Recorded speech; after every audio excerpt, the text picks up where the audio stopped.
First of all, I want to thank everybody for coming out and attending this important forum. I am Sheila Matthews. I'm the co-founder of AbleChild, and this is Patricia Weathers. She's also the co-founder. And we wanted to give you a little, a brief history of our organization, how we started, and why we're here tonight. Patty, why don't you talk about your son? Yeah, first off, we basically got involved with AbleChild because my son was diagnosed through the school system with attention deficit hyperactivity disorder, and basically got put onto a drug and had adverse side effects, and then got put onto another drug because seemed like no professional recognized that there were side effects to the drug. So they overlapped drugs, and he ended up having severe side effects. And we're talking, he became violent. He was on an antidepressant that's now linked to suicide. But at the time, I wasn't ever told any of this information. And I was never told that there were side effects involved from the first drug he was put on, serious side effects. And basically what wound up happening is when I pulled my son off the drugs, the school called Child Protective Services on me, charging me with medically neglecting him. And I, at that point, started a crusade. I said, I'm not going to stand for it. I'm going to start fighting for laws to let parents make their own decisions regarding their children. That it should be up to the parent, it shouldn't be up to the school system and teachers and school psychologists and professionals that really don't know your child, to dictate to you what decisions you should have for your child. So that's how I got involved. And I went to the media and I testified publicly on C-SPAN at a congressional hearing to try to change laws, to get laws into place to say that schools aren't allowed to dictate to you your treatment plan for your child. And when that happened, Sheila Matthews, who was in Connecticut, I live in New York, she heard my story. She was waiting, her son was in the process of getting diagnosed through the school, and they wanted him on a form of a medication, on a drug. And she turned the TV on and saw me testify, and she says, wow, this is what I'm going through right now. And she just stopped in her tracks. She turned around and she said, I'm not doing it. I'm not listening to the school. I'm going to start advocating for my child, and I'm going to start, what I know in my gut to be right and what I feel is right for my child, I'm going to start doing. I'm not going to listen and have somebody tell me that I'm not doing the right thing, or I need to choose a certain road. So this is what Sheila did. Sheila contacted me, and in turn, we went to Washington, we fought for legislation. We got a federal law, the Child Medication Safety Act, which turned out to be the prohibition on mandatory medication in 2004, signed into law. And what it stated was that schools were not allowed, to say your child could not attend, school if you were to say, my son isn't going to be, or my child isn't going to be on one of these controlled substances, any psychotropic drug. So therefore, it's not a requisite for attending school. So, and that's basically what the law says, that we're allowed to send our child to school, and they can't force our child out of school if we decide to not use a drug for our child, So we fought hard for that law, and we worked very, very hard on getting the black box labels on the antidepressants, because we wound up, my son was on an antidepressant, an SSRI, and he acted very violent. He had mania, he had psychosis, all of these serious side effects, and nobody warned me. They were all saying it was perfectly safe for children. It was off-label. It wasn't even tested on children. So this was outrageous, and I thought, we need to make a difference. We need to start changing legislation. We need to draw public awareness of this tragedy, because what happened was Sheila and I got involved and we realized my son is alive today. He's thriving. He has a wonderful job. He graduated a trade school out in Arizona. And I was told he couldn't learn without being drugged, without being medicated. And this is not right. It's just not a right thing. And we need to get the word out. We're here about violence today. We're here about violence because as Sheila and I got further and further into this thing, we realized that there were people that weren't as fortunate as us. And I testified at the FDA hearings and a couple of times, and wound up meeting parents that kids were placed on an antidepressant and they died as a result of suicide. And there were patterns going on, and Sheila and I were looking at everything and we were saying, it's just, there's so many adverse side effects that are not getting out there that the public aren't even aware of. So we wanted to change that, and that's how we got involved and how we kept moving. And as we kept moving forward, we noticed we had a lot of school-related acts of violence were occurring.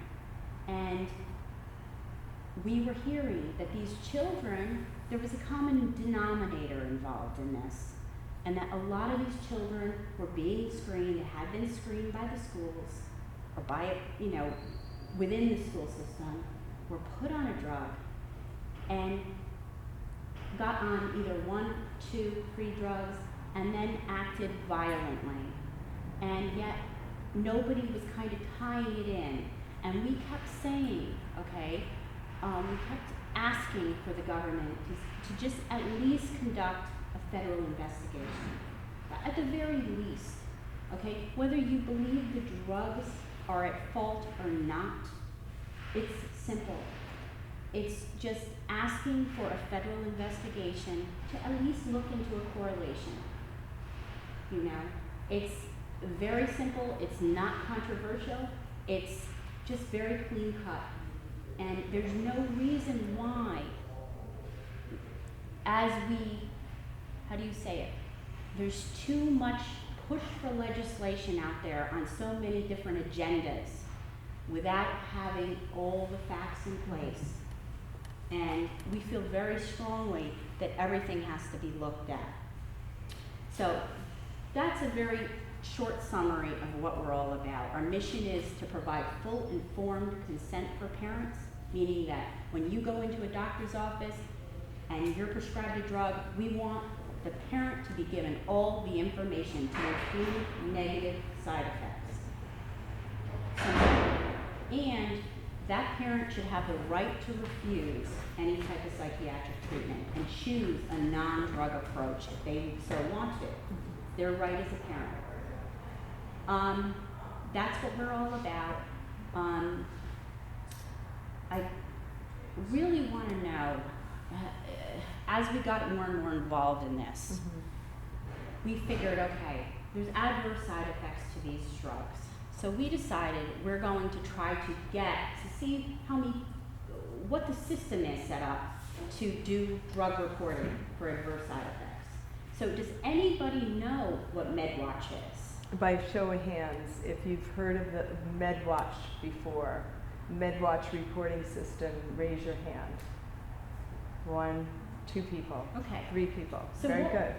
Yeah, so what we did, we decided we were going to stand in Washington, D.C., and we were going to survey 100 people, just to see randomly, out of those 100 people, how many people would know what MedWatch. And out of those 100 people, 2 people knew what MedWatch was. 2 of them happened to be in the medical industry. One was a nurse, and I think one was a physician assistant. MedWatch has been in place for many, many years, and it is a monitoring system, federal drug monitoring system, which was already established to track adverse side effects to drugs. But the problem is, this is the first problem, we have in this room, very small group of people, but still, Not too many people know what MedWatch is. And that is a major problem, just to start. That's one problem in a series of problems.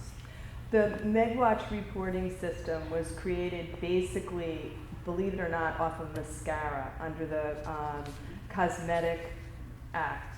And the reason why was because people were going blind from mascara. And so they created this federal monitoring system. And then it now branches out over drugs. So basically, it's the only one in the United States that monitors after market all the clinical drug testing that's done after it goes to market. It's the only one that actually looks at long-term studies of drugs. So the system that's in place is basically for our protection as consumers. I like to refer to it as kryptonite against the drug companies. Now, the drug companies have life-saving drugs, but they also have drugs that harm our health. And in order to make sure that public safety is protected, we need to, as consumers, make sure we have this system in place. And if nobody knows about it, then that makes it difficult to report side effects from the drugs. So when we went to the FDA and the children were holding up, the parents were actually holding up pictures of their children that had committed suicide or harmed themselves, basically the drug companies were there and their lobbyists, and one of the big things was that reported, I heard one of the drug company reps say, was that death reported through the MedWatch system? And see, the victims, and Patty and I deal with a tremendous amount of families that lost children to psychiatric drugs and suicide. And when they're in mourning and they're in crisis, the last thing that they are thinking of doing is reporting the drug side effect to the FDA. And the sad thing is that AbleChild shouldn't be the only ones that are promoting MedWatch, educating people on MedWatch. This is critical for the public to know. Between 2004 and 2011, there were 12,755 reports to the US FDA MedWatch system on psychiatric drugs causing violent side effects, including 1,231 cases of homicidal ideation, homicide. So basically, there are documented evidence-based reports to the FDA basically saying that these drugs were either involved in a homicide or they induced homicidal ideation, thoughts of violence. There were 2,795 cases of mania, 7,250 cases of aggression. By the FDA's own admission, only 1 to 10% of side effects are ever reported to the FDA. So the actual number of side effects occurring are much higher. The MedWatch program, as we said, is really key to monitoring drugs. And it's not only psychiatric drugs, it's all drugs across the board. One of the big achievements that AbleChild, along with other parents and other organizations, one of our big successes down at the FDA was to bring the MedWatch reporting system up, but also to get legislation on television. When you see those commercials advertising now, they're mandated to carry warnings underneath the commercials for these drugs. Now, that wasn't done. You have, and one of the things we really wanted to express here is that you have CNN, you have Fox News, and you have MSNBC, who get funding from the pharmaceutical companies to run these ads. And the sad thing, being here in Newtown, especially, I know for the town, had to bear this burden for the entire country to see. The sad thing is AbleChild has worked on other school shootings. We worked on the Red Lake, Minnesota shootings, where we were on Fox News, and we said, please, hold an investigation.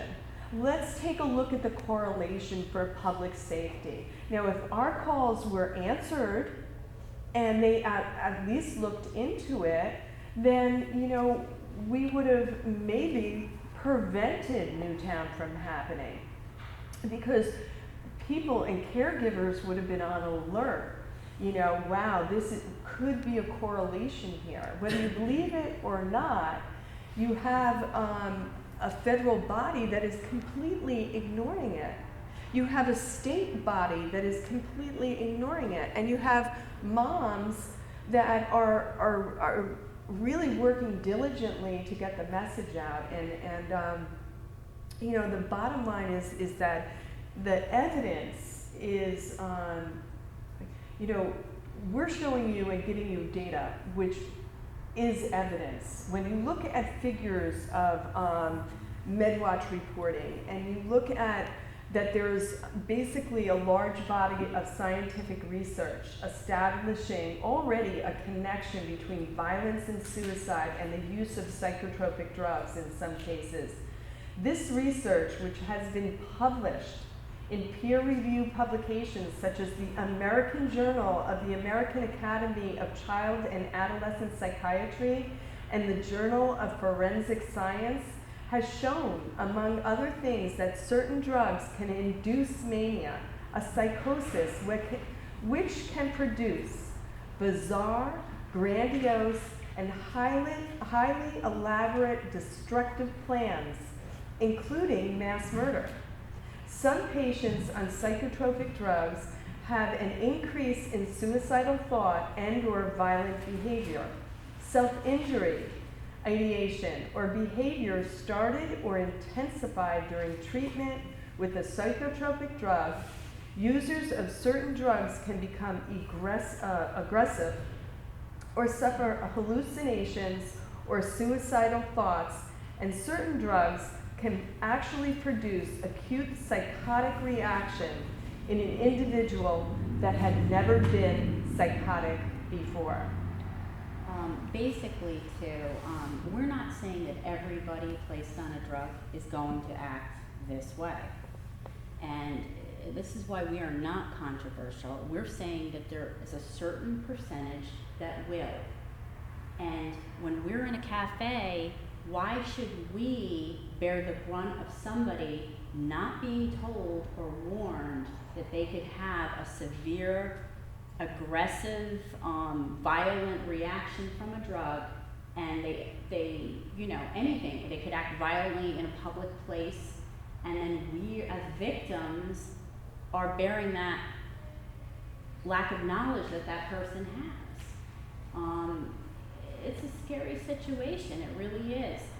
In addition, 22 international drug regulatory warnings were they were issued on psychiatric drugs. And there were 10 studies in 4 different countries that have been published on psychiatric drug-induced violence, to include homicidal ideation, actions, aggression, mania, and psychosis.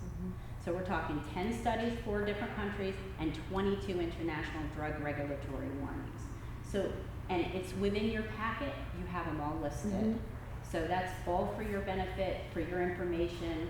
And if you have questions, you know, you can refer to your packet, you can ask us at the end. That would be great. But, so that we're looking at this data and we're saying there's plenty of evidence to at least warrant a federal investigation. At least, at the very least. And then there's 31 school shootings and school-related acts of violence that have been committed by those taking or withdrawing from psychiatric drugs, resulting in 162 wounded, 72 killed. In other school shootings, information about their drug use was never made public, neither confirming or refuting if they were under the influence of prescription drugs.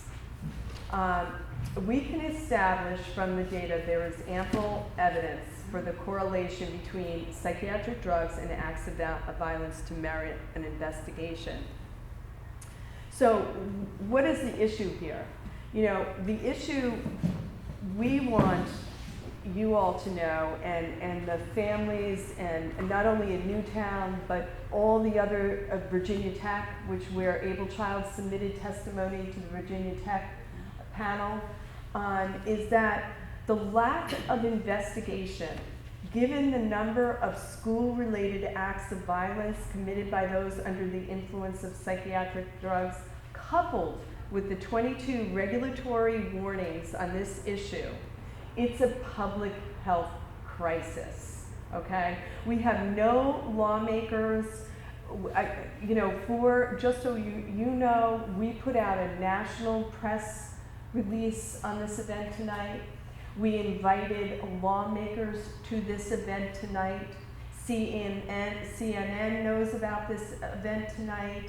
MSNBC knows about this event tonight. Fox News knows about this event tonight. And none of them have shown up. None of them.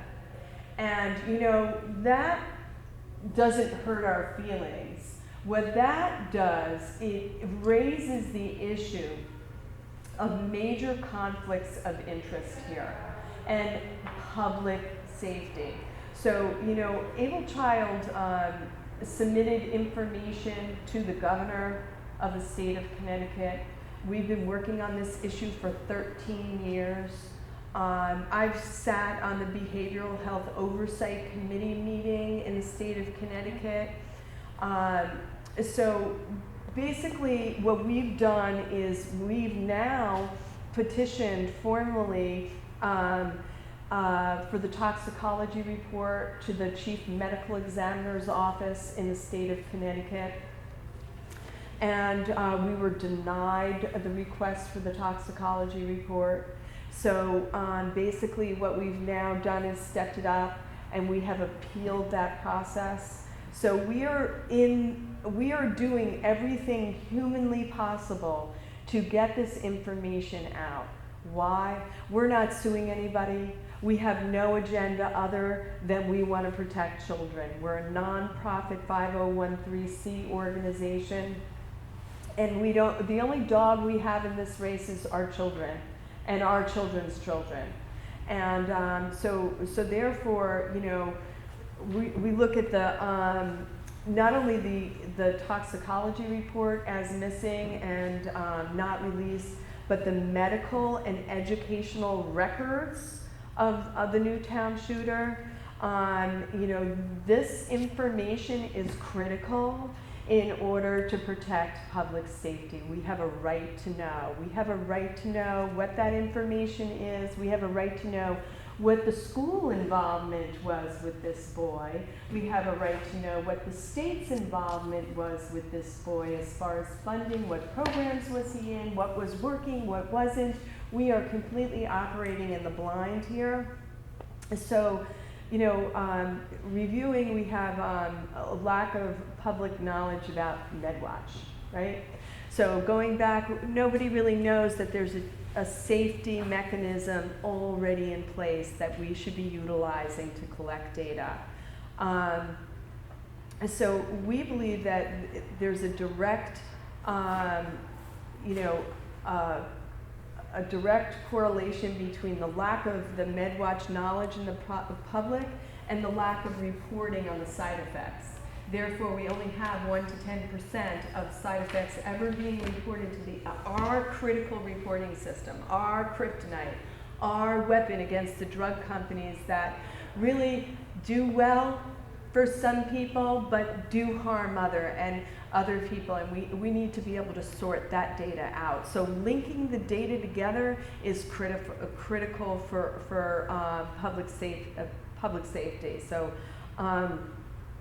these issues impact public safety, and so what we're also very, very concerned with here in the aftermath of this terrible mass murder-suicide is that we have legislators on both sides of the aisle. AbleChild does not have a dog in the race here.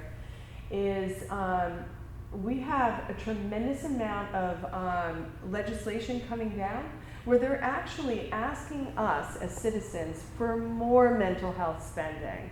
They want more money for more treatment, which is a very high concern of not only our organization, but it should be the concern of all people. Because where is this money going? Is it effective? Is it a contributing factor to these violent children that are becoming violent, that alternatives can actually be much more effective for the children? So, a couple of things in solution-based, and then, we're almost done, and then we'd love to hear from your input, because it's going to be really key in getting it out through our website to other citizens across the country. We have AbleChild actually put a request in to amend a bill that is currently in Connecticut. They want to create a new drug monitoring system here in Connecticut, which sounds great, but we already have one. We have this federal FDA monitoring system. So what we did was we said, look, you want to create this new one? Link it in to the one we already have, called the MedWatch program. And we were told, unfortunately, that just cannot be done this session. Are we disappointed? Absolutely. It was a no-cost item to actually on their website that they create to educate people about the MedWatch program. So we are still working on that. We are hoping that lawmakers that do come on our website and see our forum here, that they understand we're not going away, and that we do plan on fighting to educate people on the FDA MedWatch legislation. And then there is Patty. Let me jump in really quickly. Mm-hmm. It's not unheard of, okay, that there have been other legislation that was put forth, okay, proposed in the state of New York, saying that when a person commits a crime, okay, it was like a New York legislation, a person commits a violent crime, that the police would be allowed to see what controlled substance or psychotropic drug that person was on at the time of the crime. And this was put forth in New York. It was proposed. It didn't make it through, but it was proposed a few times in the beginning. I think it was like 2002 or 2004. I can't exactly remember. Early 2000s.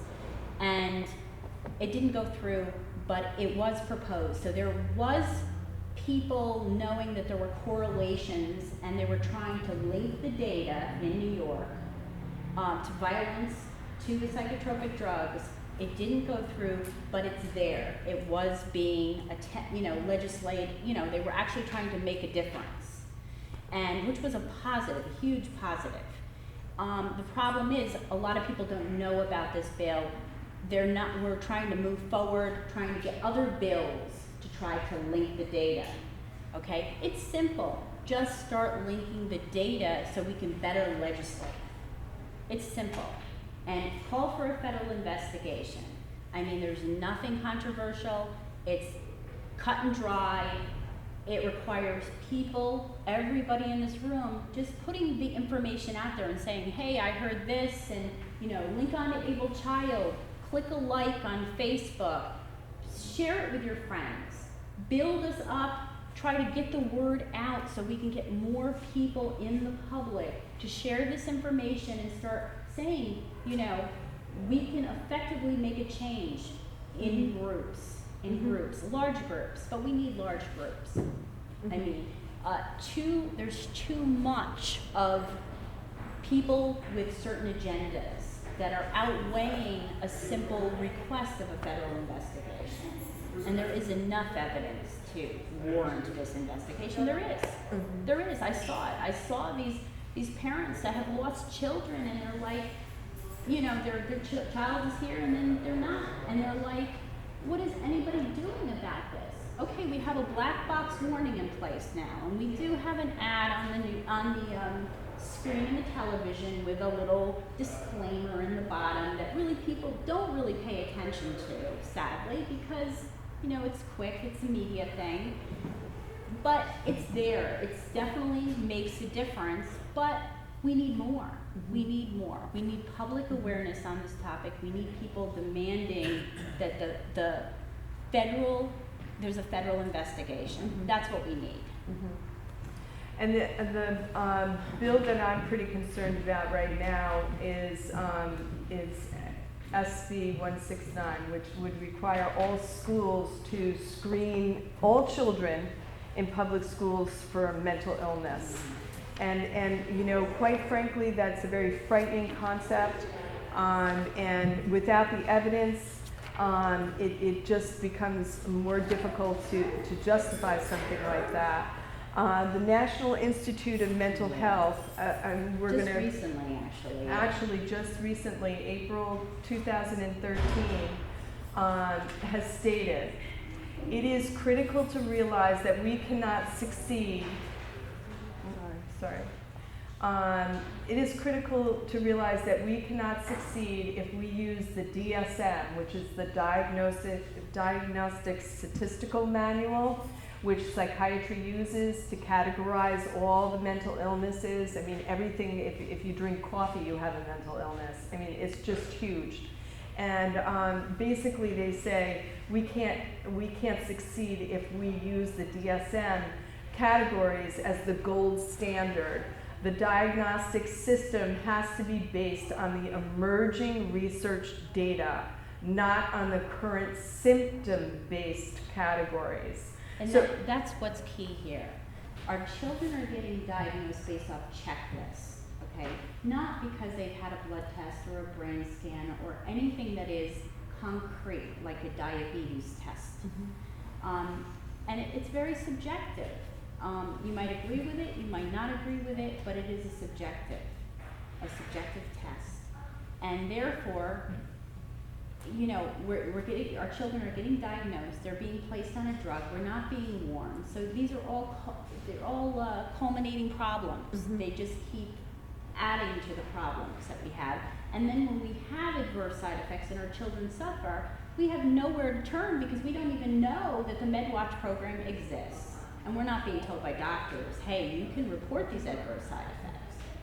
So it's almost like we have to find the way out of a fishbowl. We're in a fishbowl and we have to find our way out.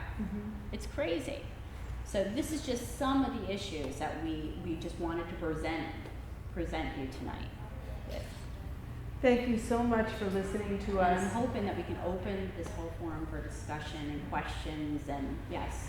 Hi, I'm Jen Kozak and I'm a therapist in Southbury, treating first responders and families with Sandy Hook.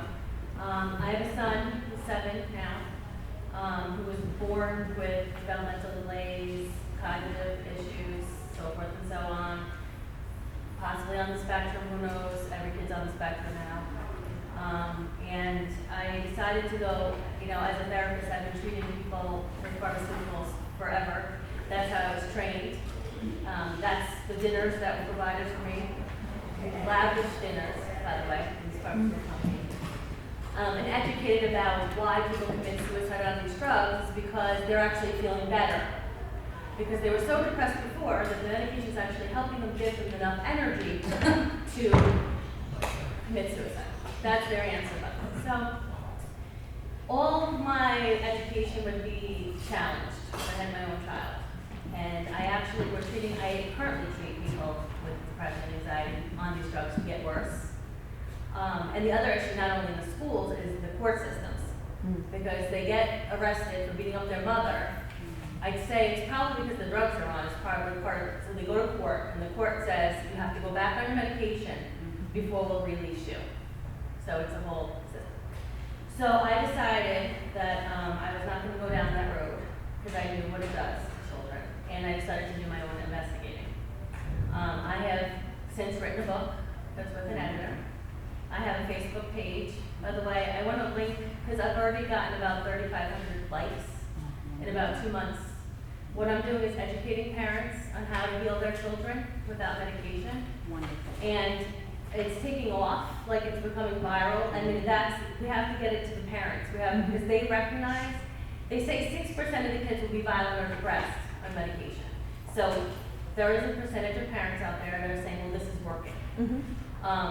But if they're not suicidal and homicidal, they're numbed out, they're socially withdrawn, so parents will recognize some of these other symptoms, even if they're not as severe. So I'm finding that it's starting to pick up some speed, and people are starting to recognize that there's other options. We've come to find out, after doing much research with my son, that he carries 3 or 4 gene mutations, all which are very, very common in children and people. And for some reason, I think because of the food we're eating and the GMOs and all the chemicals and the medication, it's triggering these things off. And we've identified 3 or 4 just with my son alone. And then what happens is it creates a metabolic problem where the nutrients aren't getting absorbed.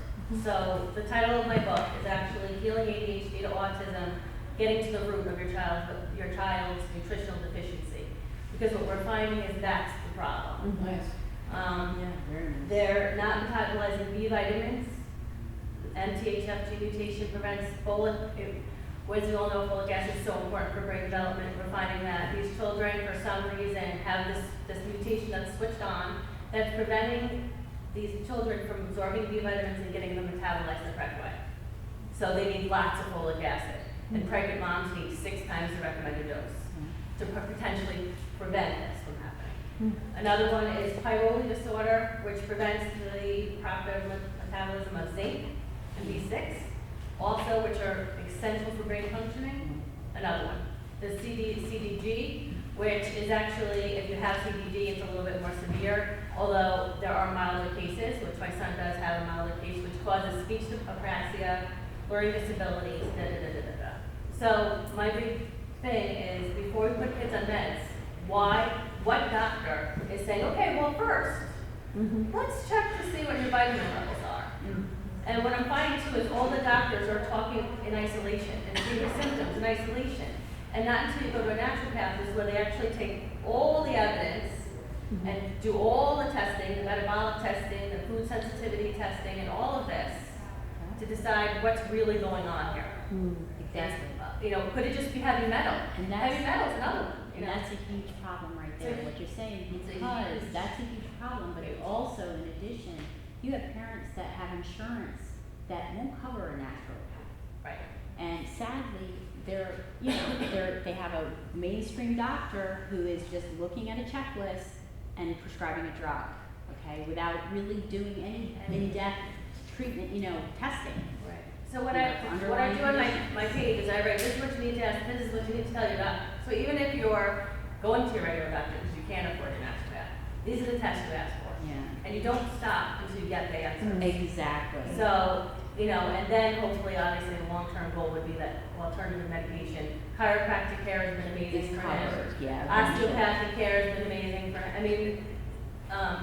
Everything down to, we've done everything down to acupressure, to reverse food sensitivities, because what happens is the whole system just starts going haywire. And we know that we add drugs to the mix, it's just another insult to the immune system. This is an immune system issue. Exactly. And this is all it is, and if we start treating it as your this. right, it's your choice, it's your right. It gets back to you are the parent and you make the choice. And we always say, Sheila and I, from day one, we are not trying to tell a parent if they want to use a drug, they can be more than happy. We're not telling them they don't, we're just saying that we should have the right to refuse. And we should have the right to say there are alternatives that we want to use for our children, okay? And that's what our right, it's basically our right to parent our child as we see fit.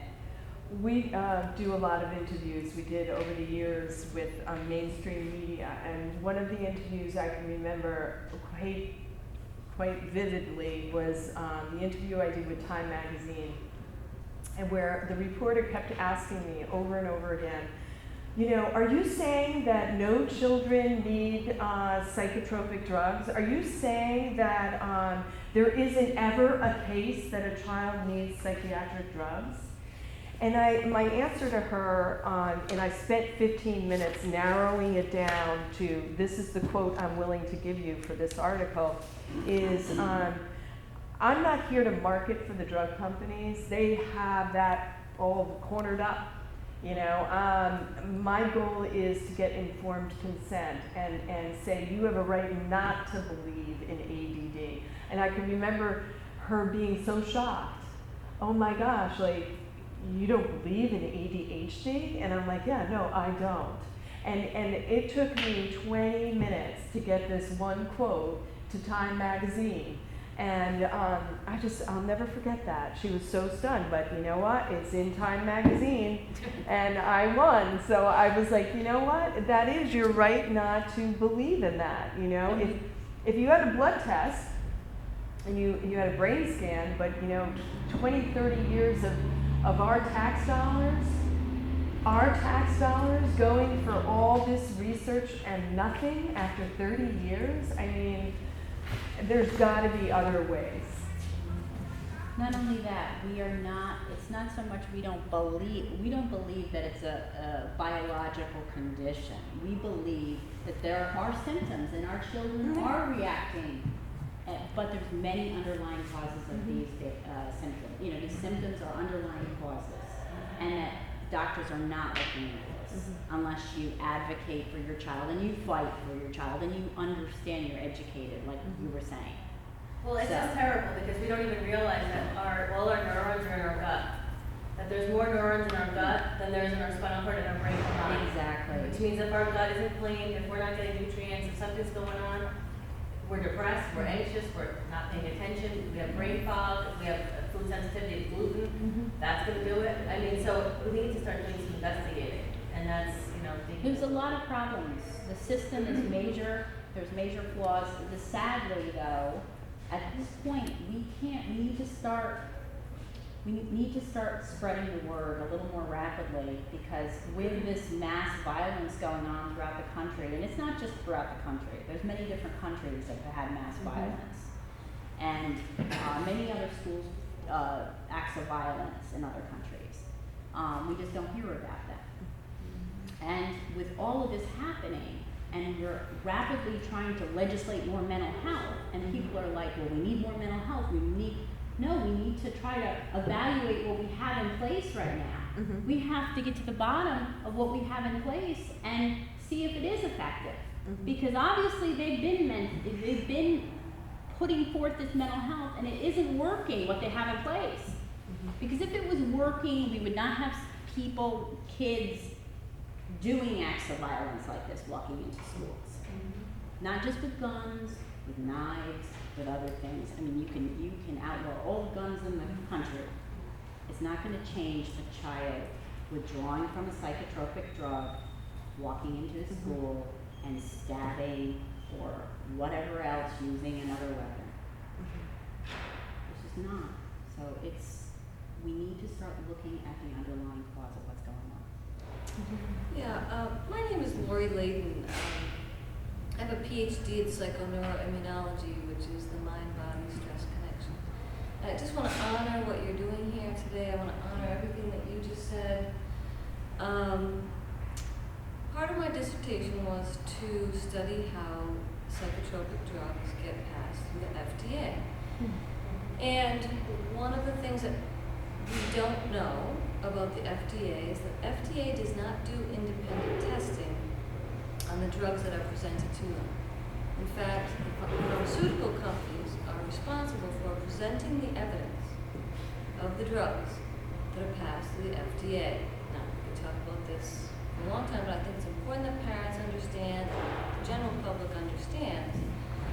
I was not familiar with MedWatch, but I can tell you that certainly these psychotropic drugs have not been tested on young children whose brains are just developing.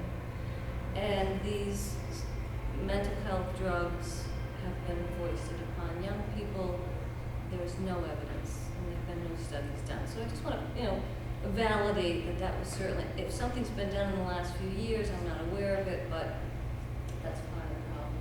Then you have the nutritional aspects, which you're discussing. So well aware that there are a lot of systematic issues that need to be addressed, and I really support you in what you're doing, and just the call for a congressional investigation on issues that people don't question. I'm here in Newtown because I work in Rwanda with orphan genocide survivors. Rwanda does not, which is, a place where genocide occurred, psychotropic drugs are not an option. Thank goodness. We use a trauma healing technique called emotional freedom technique that heals the trauma injury to the brain that keeps people in violent cycles, keeps people in many different cycles. We've been here since 3 days after the shooting, working with all the people, not all the people, but medical, first responders, parents who lost children, parents of children who are in school, and people in the community. There are effective alternative healthcare techniques that not only deal with the trauma, but support resiliency. As a psychotherapist in practice, I've worked with, I too question the diagnosis, first of all, DSM and any diagnosis of ADD or ADHD. But this particular technique, emotional freedom technique, is a self-care technique and a clinical technique that's been highly effective, no matter what the issues have been. So, we're just here to support you and what you're doing. We're here in Newtown. We're here for the long term. The efforts that you're doing support the efforts that we're here to do. And nobody has to take, I don't know about anyone not taking a drug, but there are many, many alternatives. And we certainly have the research backed, in addition to observational techniques, and we're in 14 countries using emotional freedom technique. It's hard to get it recognized here because of the pharmaceutical companies. And they don't we were just approved by the American Psychological Association for CEU, so we're building that model that is recognizing alternatives. So it's great that you're here. Together we can find a voice in an invitational fashion, in a non-confrontational fashion that simply invites people to ask the questions. So, thank you for that. We're happy to collaborate in any way that we can. Thank you. Thanks so That's much. wonderful. Wonderful to know. Would you just mind clarifying something? You were talking about the state of Connecticut did not want to hook up to the MedWatch. What's the reason for that? Why did they want to start something? I don't, they didn't really give me a reason why they would not hook up into the FDA program, the MedWatch program. I had suggested, I presented an entire presentation which is on AbleChild. You can actually look it up and see the presentation that I gave to the lawmakers. Basically, the lawmaker that I spoke to who represents Newtown told me that it would not get done this session, that he was very concerned about the bill passing. Sometimes with legislation, if you add one thing, it can tip the whole thing and not pass. My concern with having a different data collection source versus tying into the one we already have is that we're not bridging that gap and we're not linking that data together. So therefore, it's pooled out here, and I certainly don't want to malign the drug companies, and their intention is, I'm sure they want to, they want their products to be safe, but it would make more sense to link the data together. And there was no cost, and one of the benefits I thought was to get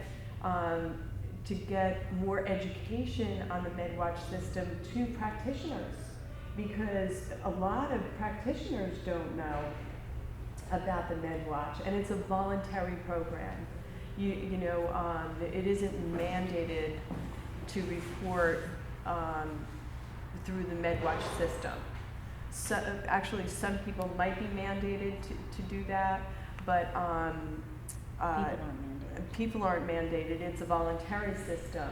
And if the public knew that this MedWatch program, how vital it is to drug safety, everybody would want to support this program. Or a good percentage. I would think. You know, there's really no downside because basically, you know, it's not to put drug companies out of business, not that we could, and not that we, that's not our mission. Our mission is informed consent, and it would benefit them to reformulate drugs that are associated with violence and mania and suicide. And then, in addition, if you do have a drug that can't be reformulated, pull it off the market. You know, I mean, nobody wants to see that done, profit-wise for your company, but if it's harming your own population, I would say it would be beneficial. We actually, AbleChild's done a lot of work in foster care. I worked on a one-year-long investigation into the drugging of foster care kids. And I actually supplied Diane Sawyer with Connecticut data on Department of Children and Family Services. And you can see that on our website, where you see children in Department of Children and Family Services holding up bags of medications, psychiatric drugs that are not FDA approved for use in children, and they're on multiple drugs. And so we have an epidemic here, and so I don't know why they wouldn't want to do it. I mean, our efforts are going to continue with both parties, if that helps. Yeah. Love to know why. Yeah, I really didn't understand because there was no financial impact. And then if they do have a database, why wouldn't you have it? I know I just redesigned my website, and it really doesn't take a lot to put up a connection to the FDA and teach the public, this is the FDA program. This is really important. And, so that's one of our missions, is to get that FDA reporting system out to the public. I think it's critical for public safety. If these young children are placed on psychiatric drugs since 7. I mean, I have 2 boys. My oldest was 7 when the school started targeting my son. And if you place a child on several different mind-altering drugs and they develop over time, there's no long-term studies. The only one we refer to is the Berkeley study, which is an excellent study, which actually shows that the child has a greater risk of getting involved in street drugs. And so over time, what is that amount of psychiatric drugs doing to that child?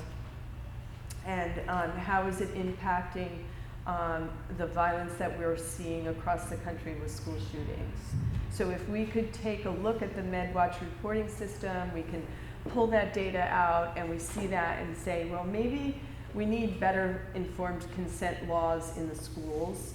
We need one big thing that wasn't mentioned here that really worked for my son was tutoring, one-on-one, mentoring, a speech and language. One thing people don't realize is that human behavior, is actually tied to communication. So if I always look at Helen Keller. Helen Keller couldn't communicate, and she was institutionalized, and she was beaten and caged by psychiatry, really, until a teacher came by and taught her how to communicate. And so communication for me, one of my strongest solutions, I would say, is not only other health and vitamins, but communication, like speech and language. And to put in, that's not for everybody, but for my son, it was intensive phonics. He was in a classroom.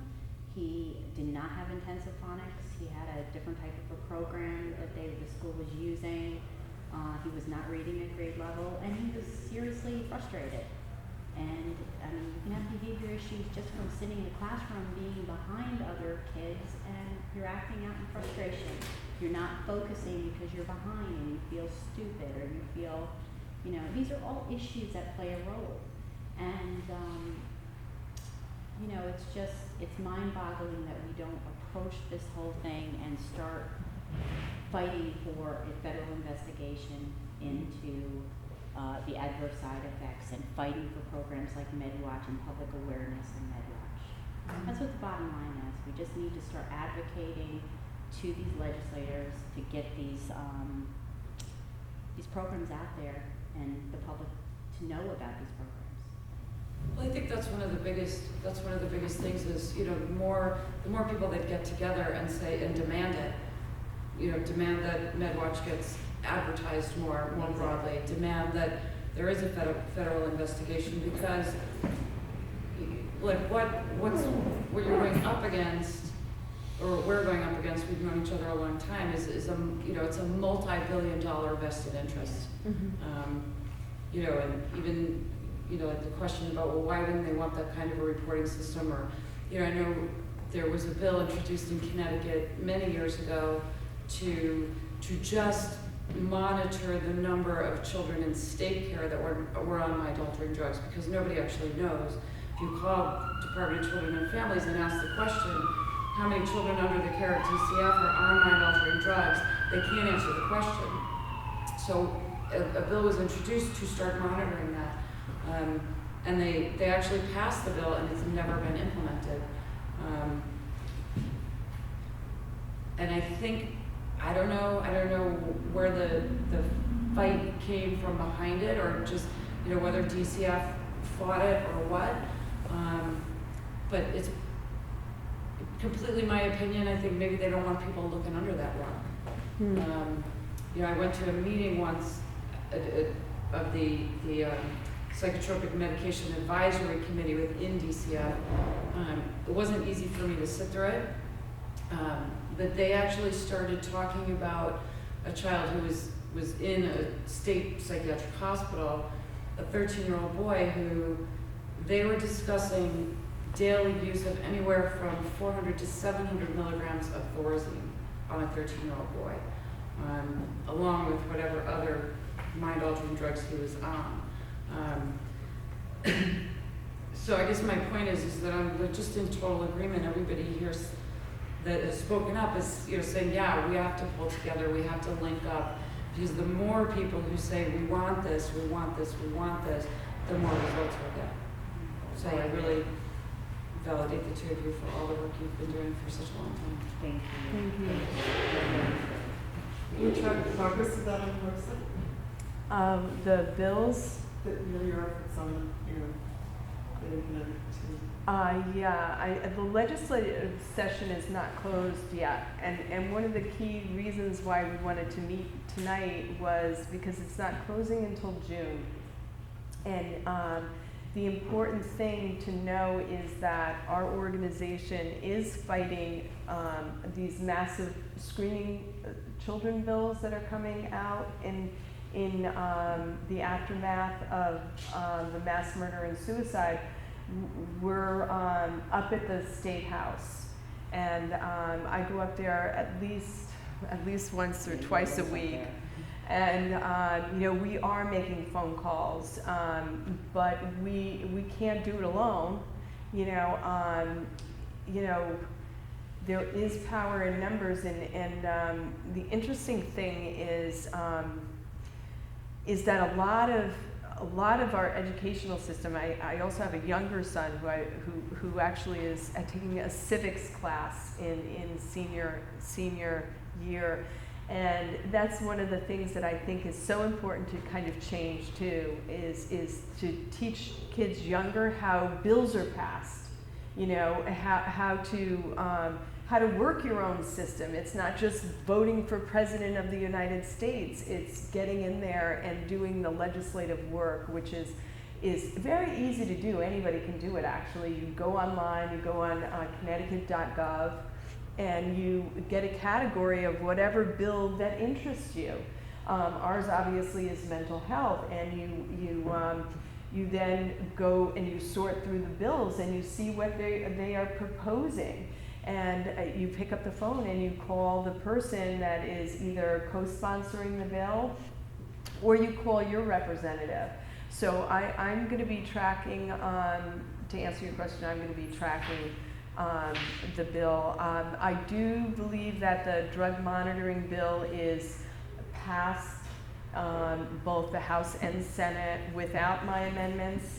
So, you know, I will continue to fight for it next year.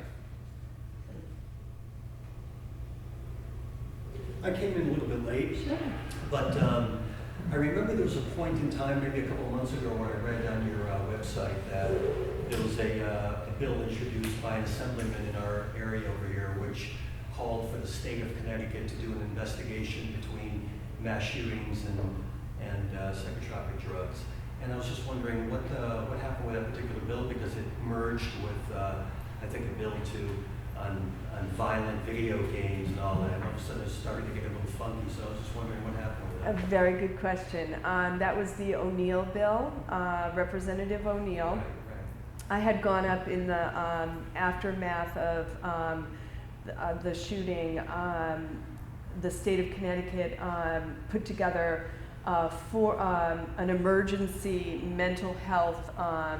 They were having if you remember, they were having gun hearings, and then they were having mental health hearings. So I went up and I testified, and I actually presented the data that we showed to you tonight about the school shootings, and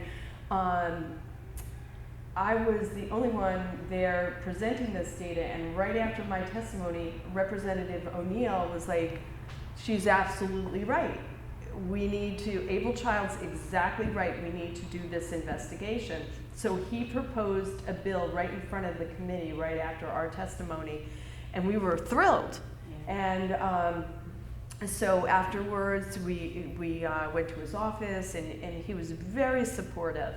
The problem is behind the scenes, what happened was they being the political party, whether it was both the Republicans and the Democrats, tried to split the bill off, and they did successfully. And Senator Scott Franz introduced a bill just on gaming, and the psychiatric drugs went away. So I think what happened was, I don't have the evidence, and I'm very careful. Everything I present is always pretty much evidence-based. So I will say, I have no evidence to substantiate this, but I could only assume that industries were like, this is not going to happen. And so it became a gaming bill. We did not pursue the gaming bill because that's not our agenda. Our agenda is informed consent regarding psychiatric drugs. We don't believe that the violent games, that's just not, I shouldn't say, I'm not schooled on that. I'm schooled on this. So our bill, the O'Neill bill, did not gain traction. And the gaming bill, actually, I don't even know what happened to that gaming bill. But that was a very good question. Representative O'Neill, for me, is a hero, because he was right on it. He really was able to stand up and say, this is a good idea. And we were disappointed to see it dissolve. But we did go to all the mental health hearings regarding this terrible incident here, mass murder. Let's say what it is. It's a mass murder, suicide. So we also provided information to the governor's office, and our concern, I'll tell you this, another concern we have is the governor set up a Sandy Hook advisory panel. It's all stacked with people that are in the industry, that have a dog in the race, and really quite concerning, are making legislative decisions behind closed doors without the public, and not the ability to have your voice heard in it. So, but very good question. I'm so glad you brought it up. And you know, I just want to point out too, just think what could happen if bills like the O'Neill bill had parents, a lot of parents behind them, demanding that the legislators push these things through. Not just a few parents, you know. It would make a world of difference. You know, it would be accountability where there's none at this point. You know, something to think about. It's true, especially on the state level. They get a lot of calls and a lot of letters and visits. Exactly, it makes They a pass it. huge difference. Yeah. Would make a huge difference, but most people aren't aware of it. So therefore, they're not making the calls. So to spread the word about this evening would be the best thing you could possibly do and about this issue. Yeah, we plan on continuing our fight, and you know, one of the benefits of having a national website that is actually internationally known, the French press contacted Patricia. We have other countries involved in wanting to know information about our organization. So we plan on, we have a living and breathing website that is a great source for practitioners, for parents, for lawmakers, and we really will continue to fight for change. We have a Facebook page. We have a Facebook page, and we're just really thrilled to be able to come to communities because our parents fund us, and we really need to thank them because our members fund us so we can make presentations like this, and we don't get special interest money, and the only thing we truly want is to have the ability to opt out of these psychiatric programs, have the ability to have alternatives, and have all the information to make an informed decision. Right. Yeah. That's right. Thank you. Thank you.